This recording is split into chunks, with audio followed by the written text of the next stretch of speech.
Selamat siang untuk Ibu dosen dan teman-teman semua. Di sini kami akan mempresentasikan hasil mini riset kami masing-masing.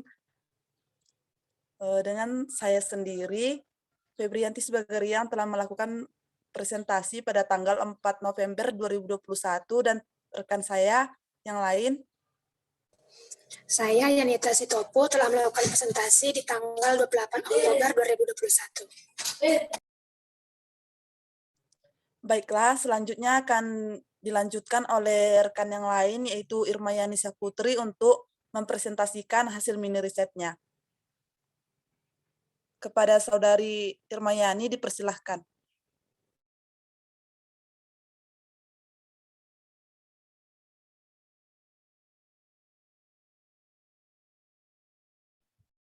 Baiklah, Assalamualaikum warahmatullahi wabarakatuh.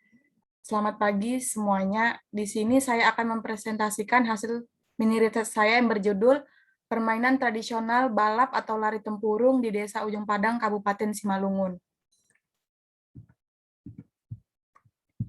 Izin Saudari, slide PPT-nya belum muncul.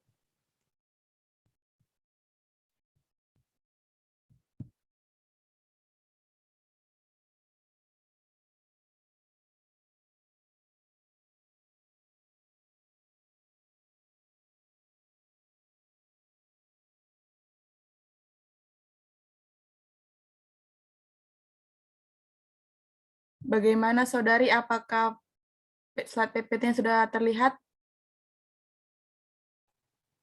Di tempat saya belum terlihat. Apakah di HP Saudari yang lain terlihat?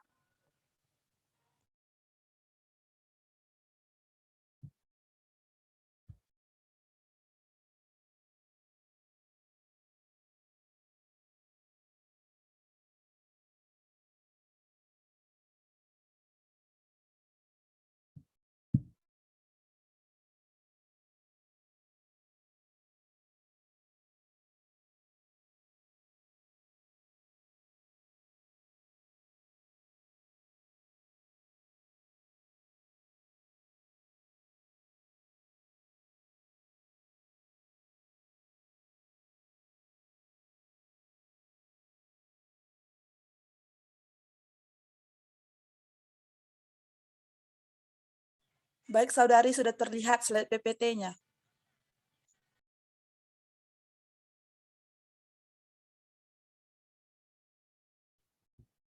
Baiklah, saya akan melanjutkan. Yang pertama itu bagian latar belakang. Permainan tradisional merupakan masuk ke dalam folklore sebagian lisan. Dalam permainan tradisional ini digolongkan ke dalam dua golongan besar, yaitu permainan untuk berlomba dan permainan untuk bermain. Adapun salah satu permainan tradisional yang ada di Desa Ujung Padang adalah balap atau lari tempurung. Permainan tradisional atau balap lari tempurung ini biasa dimainkan oleh anak-anak itu pada saat sore hari bersama dengan teman-temannya. Permainan ini menarik karena dalam permainannya itu diperlukan keseimbangan dalam berjalan.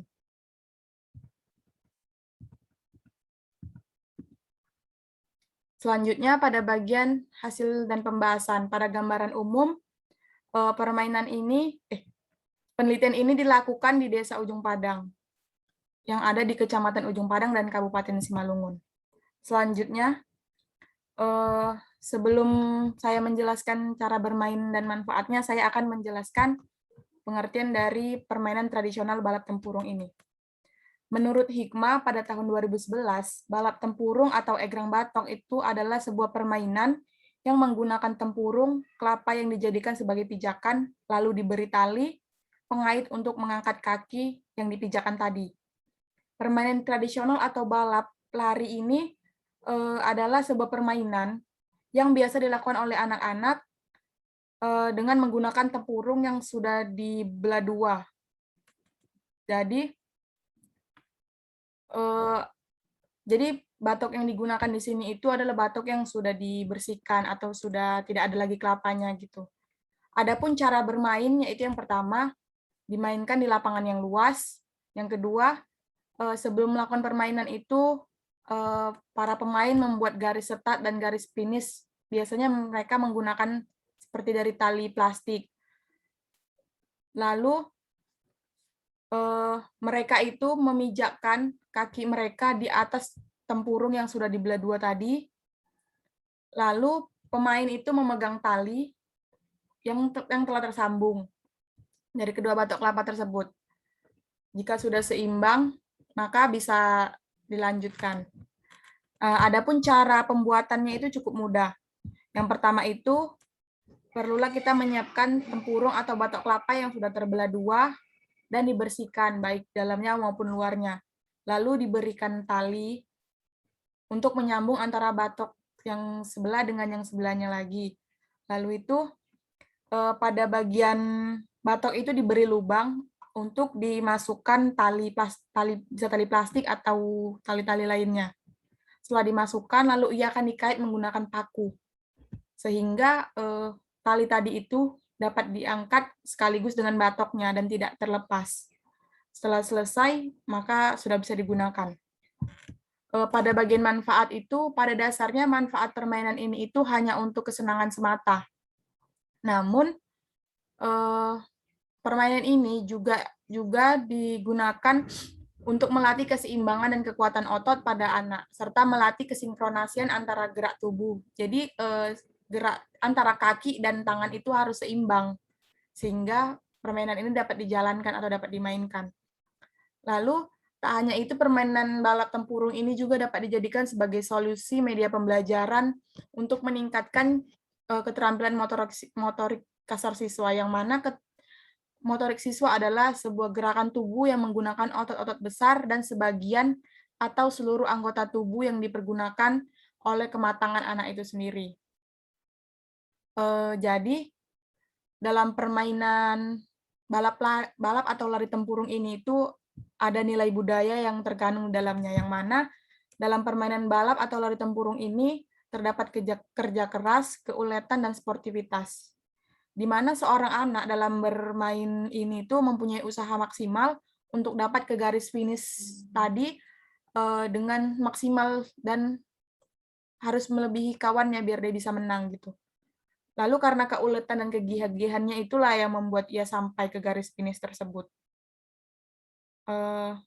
Jadi permainan ini tuh dilihat sepertinya cukup mudah, namun sebenarnya agak sulit juga karena itu tadi harus ada keseimbangan antara tangan yang menarik tali dan kaki yang mengangkat batok tadi. Baiklah, sekian presentasi dari saya. Saya kembalikan kepada moderator.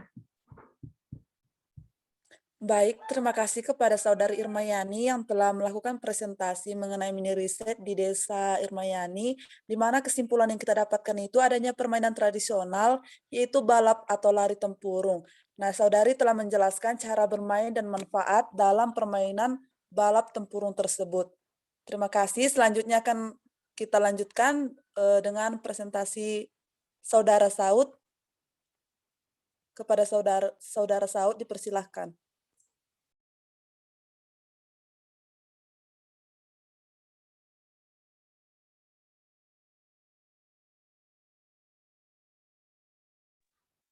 Oke, terima kasih kepada Saudari Febrianti Sibagariang. Berikut, nama saya Solon Siombing, NIM 3193112 2001. Selanjutnya, yang saya ambil adalah makna ungkapan senter kurang minyak pada etnik Melayu di Desa Minta Kasih.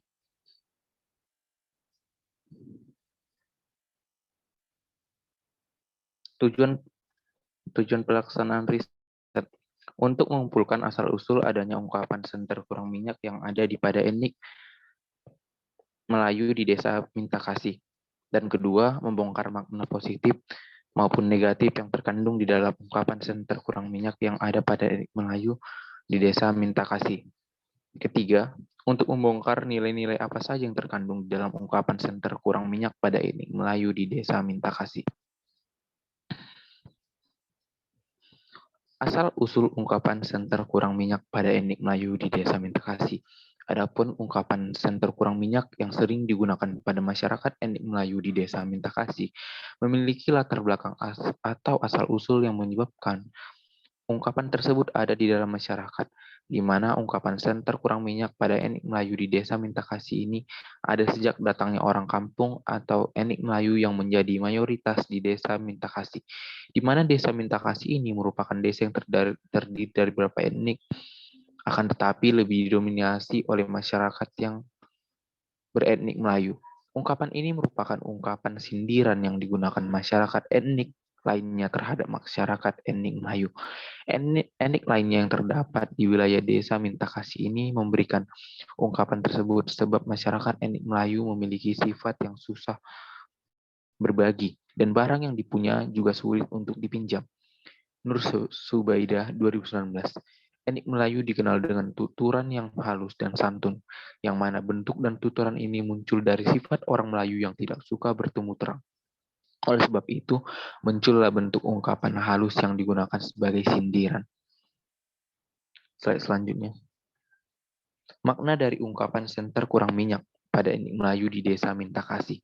Makna dari ungkapan senter kurang minyak pada etnik Melayu desa Mintakasi karena orang kampung etnik Melayu identik dengan pelit atau disebut dengan ngenter, yang dimana kebiasaan pelit dari etnik Melayu ini menyebabkan mendapat julukan senter kurang minyak dari etnik yang bukan Melayu di desa Mintakasi tersebut, yang mengartikan orang ngenter atau etnik Melayu pelit-pelit, tidak ingin berbagi apapun yang dimiliki dari tanaman hingga makanan, sulit jikalau diminta, karena apapun yang mereka miliki harus dibeli. Jika dipinta, maka mereka tidak akan memberikannya, tetapi mereka menyuruhnya membeli. Itu membuat yang bukan merupakan etnik dari Melayu memberikan ungkapan begitu. Jika yang awalnya meminta tetapi disuruh jadi membeli dan tidak dapat membelinya, maka etnik Melayu atau ngenter akan marah menggunakan bahasa kampung Melayu. Slide selanjutnya. Kesimpulan, ungkapan senter kurang minyak yang ada pada masyarakat etnik Melayu, tepatnya berada pada desa Mintakasi, Sumatera Utara, merupakan wilayah yang memiliki berbagai ragam etnik kebudayaan yang sangat khas di setiap daerahnya. Kebudayaan yang ada di masyarakat tidak terlepas dari peran masyarakat itu sendiri. Salah satunya yaitu etnik Melayu yang ada di desa Mintakasi, di mana di desa ini terdapat salah satu budaya berupa ungkapan yang sering digunakan masyarakat desa Mintakasi. Ungkapan sendiri merupakan salah satu bagian dari kebudayaan yang berbentuk folklore. Adanya ungkapan senter kurang minyak yang sering digunakan pada masyarakat etnik Melayu di desa Mintakasi memiliki latar belakang atau usul-usul yang menyebabkan ungkapan tersebut ada di dalam masyarakat, di mana senter kurang minyak pada etnik Melayu di desa Mintakasi ini ada sejak datangnya orang kampung etnik Melayu yang menjadi mayoritas di desa Mintakasi, di mana desa Mintakasi merupakan desa yang terdiri dari berbagai etnik, akan tetapi lebih didominasi oleh masyarakat yang beretnik Melayu. Ungkapan ini merupakan ungkapan sindiran yang digunakan masyarakat etnik lainnya terhadap masyarakat etnik Melayu. Saran, ungkapan senter kurang minyak pada etnik Melayu di desa Mintakasi memiliki nilai-nilai yang terkandung di dalamnya, agar masyarakat etnik Melayu yang ada di desa Mintakasi untuk peduli satu sama lain terhadap semuanya, dan semua mengajarkan kita sebagai sesama manusia untuk saling berbagi dan tolong-menolong satu sama lainnya, serta mengajarkan untuk berperilaku baik terhadap sesamanya dan mengajarkan saling berbagi terhadap sesama. Terima kasih.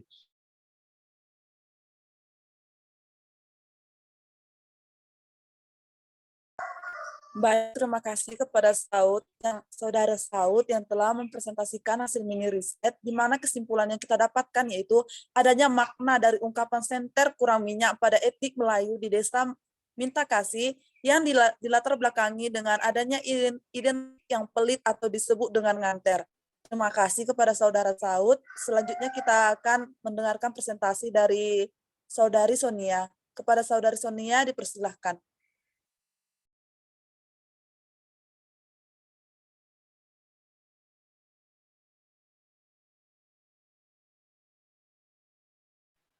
Baiklah, di sini saya akan menjelaskan hasil dari mini riset saya yang berjudul Pengaruh Perkembangan Zaman terhadap Permainan Tradisional Margala pada Masyarakat Batak Toba.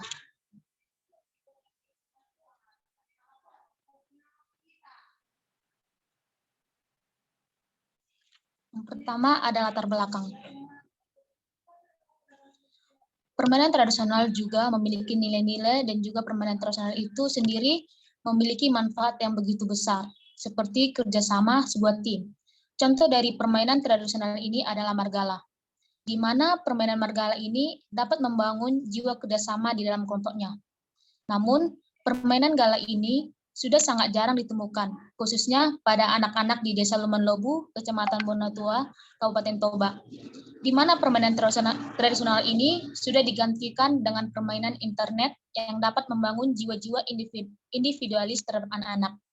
Permainan modern ini memberikan dampak buruk terhadap masa perkembangan anak-anak, beda dengan permainan tradisional yang dapat membentuk karakter anak menjadi lebih baik. Selanjutnya.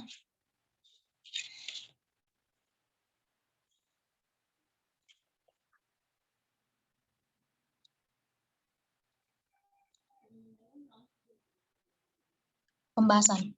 Yang pertama, nilai yang terdapat dalam permainan tradisional Margala. Permainan tradisional merupakan permainan yang biasanya dimainkan bersama-sama. Dan juga permainan tradisional ini merupakan sebuah permainan yang di dalamnya terdapat sebuah nilai-nilai. Contoh dari permainan tradisional dari Batak Toba adalah Margala, di mana permainan Margala ini adalah permainan yang sangat sering dimainkan oleh anak-anak masyarakat Toba, di mana permainan Margala ini bukan permainan biasa, namun memiliki sebuah nilai-nilai di dalamnya.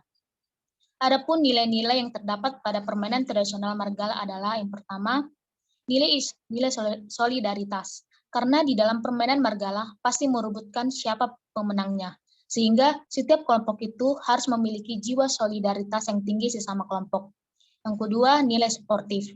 Karena permainan Margala ini mencari pemenangnya, sehingga para pemain diharapkan untuk tetap sportif apapun nilai akhir dari permainan ini. Dan juga permainan Margala ini harus dimainkan secara sportif tanpa adanya kekerasan.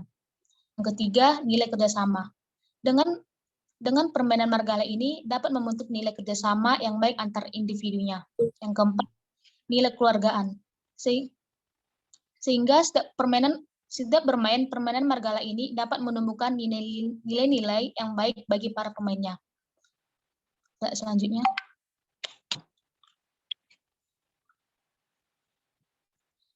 Bagaimana cara memainkan permainan tradisional Margala? Sama seperti permainan lainnya, permainan tradisional Margala ini juga memiliki cara-cara dan aturan dalam bermain agar menang. Di mana informan saya mengatakan bahwasannya cara memainkan permainan Margala ini biasanya dimainkan oleh dua kelompok, di mana satu kelompok akan bertugas sebagai penjaga yang berdiri di garis yang sudah dibentuk berbentuk kotak-kotak. Satu kelompok lagi akan menjadi pemain di dalam permainan, di mana penjaga itu bertugas menjadi lawan agar tidak masuk ke dalam kotak bagian dalam. Dan bagi pihak lawan akan berusaha untuk memasuki daerah-daerah yang dapat dimasuki tanpa tersentuh oleh si penjaga. Dan apabila pihak lawan tersentuh oleh si penjaga sedikit pun, maka pihak lawan akan dikatakan kalah. Sehingga pihak lawan akan menjadi penjaga dan pihak penjaga akan menjadi lawan. Permainan Margala ini juga memerlukan kelincahan dan kegesitan untuk berlari menghindar dari penjaga. Menurut informan saya, bahwasannya permainan Margala yang ada di Desa Lumenlobu ini juga memiliki waktu, di mana para pemain akan memainkan waktu. Ketika pihak lawan tidak dapat memasuki kotak-kotak yang sedang dijaga oleh penjaga, waktu yang diberikan biasanya 5 menit. Apabila dalam kurang waktu 5 menit, pihak pemain tidak dapat masuk ke dalam kotak itu, maka pihak pemain akan dikatakan kalah. Selanjutnya. Dampak perkembangan zaman terhadap permainan tradisional Margala. Menurut informan saya juga, khususnya pada anak-anak di Batak Toba, sudah sangat jarang ditemukannya anak-anak yang bermain di halaman depan rumah, dari siang hingga sore, yang biasanya anak-anak kelahiran 90-an melakukan permainan di halaman rumah. Anak-anak sudah mulai sibuk dengan dunianya sendiri. Bahkan, orang tua juga memaksa untuk anaknya keluar rumah agar dapat bersosialisasi terhadap teman-temannya. Informan juga menceritakan bagaimana mereka suruhnya bermain permainan tradisional Margala, di mana anak-anak berkumpul dan membentuk sebuah kelompok untuk memainkan permainan Margala ini. Saking antusiasnya, anak-anak memainkan permainan Margala ini yang biasanya permainannya ini hanya 4 kotak saja, namun mereka membentuknya menjadi 8 kotak atau bahkan lebih, sesuai dengan beberapa orang yang ikut serta dalam bermain. Namun, hal itu sudah tidak dapat ditemukan. Bahkan anak-anak zaman sekarang sudah tidak tahu apa itu permainan tradisional Margala dan bagaimana cara bermainnya. Baiklah, sekian dari hasil presentasi saya. Saya kembalikan kepada moderator. Baik, terima kasih kepada Saudari Sonia yang telah memaparkan penelitiannya tentang permainan tradisional Margala, di mana pada kesimpulannya kita mendapatkan nilai-nilai yang terdapat dalam permainan tradisional, yaitu nilai solidaritas, nilai sportif, nilai kerjasama, dan nilai kekeluargaan. Dan kemudian Saudari juga menjelaskan mengenai bagaimana cara bermain permainan tradisional Margala itu yang dilakukan oleh 2 kelompok, dan permainan tradisional terhadap perkembangan zaman, di mana pada masa sekarang banyak anak-anak yang tidak mengenal lagi permainan tradisional tersebut. Nah, untuk itu kita sebagai generasi muda bangsa Indonesia harus ikut berperan aktif dalam melestarikan permainan ini, agar permainan ini tetap dikenal dan tetap dimainkan oleh anak-anak kecil yang ada di Indonesia ini. Baiklah, demikian hasil presentasi yang dapat kami lakukan. Jika ada kesalahan kata, kami mohon maaf. Sekian dan terima kasih.